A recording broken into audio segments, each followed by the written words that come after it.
Twinkle cake தேவதை. Lily packing செய்வதில் ஆர்வம் மிகுந்தவள்.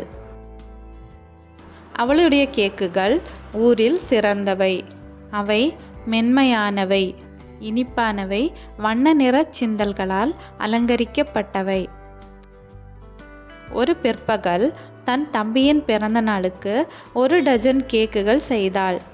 அவற்றை மேசையில் ஆற வைத்துவிட்டு கொண்டாட்ட அலங்காரங்களை செய்ய சென்றாள். ஆனால் திரும்பி வந்தபோது பாதி கேக்குகள் மாயமாகிவிட்டன. யார் எடுத்தது? லில்லி ஆச்சரியமடைந்தாள். அவள் காணாமல் போன கேக் வழக்கை தீர்க்க முடிவு செய்தாள். அவள் சமையலறையை சோதித்தாள்.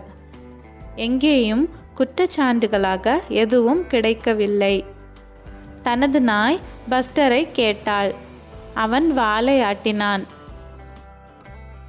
அப்போது லில்லி ஒரு விசித்திரமானதை கவனித்தார். சிறிய பளபளக்கும் தூசித்தடம் அலமாரிக்கு போய் சேர்ந்திருந்தது. லில்லி மெதுவாக கதவை திறந்தாள். ஒரு சிறிய தேவதை முகத்தில் சாக்லேட் தடவிக்கொண்டு ஒரு கேக்கை மென்று கொண்டிருந்தாள். ஓ, வணக்கம், தேவதை மெல்ல பேசினாள். லில்லி கைகளை மடக்கிக் கொண்டு கடுமையாக பார்த்தாள். நீயா என் கேக்குகளை எடுத்தது என கேட்டாள். தேவதை சிரித்து விட்டாள். கேக் வாசனை மிகவும் சிறப்பாக இருந்ததால் எடுத்து உண்டுவிட்டேன் என கூறியது.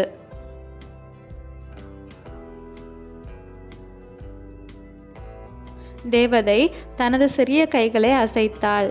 அந்த இடத்தில் மேல் அடுக்காக ஒரு மினுமினுக்கும் சிறிய பாடலே பாடும் கேக்குகளின் கோபுரம் தோன்றியது. லில்லி சிரித்தார். சரி, உனக்கு மன்னிப்பு. ஆனால் அடுத்த முறை என்னிடம் கேட்டுவிட்டுதான் கேக் எடுக்க வேண்டும் என்றாள். அதற்கு பிறகு லில்லிக்கு ஒரு பேக்கிங் உதவியாளர் கிடைத்தாள், ட்விங்கிள் கேக் தேவதை. அதற்கு பிறகு ஒவ்வொரு பிறந்த நாளிலும் சிறிது கூடுதல் மாயம் எப்போதும் இருந்தது.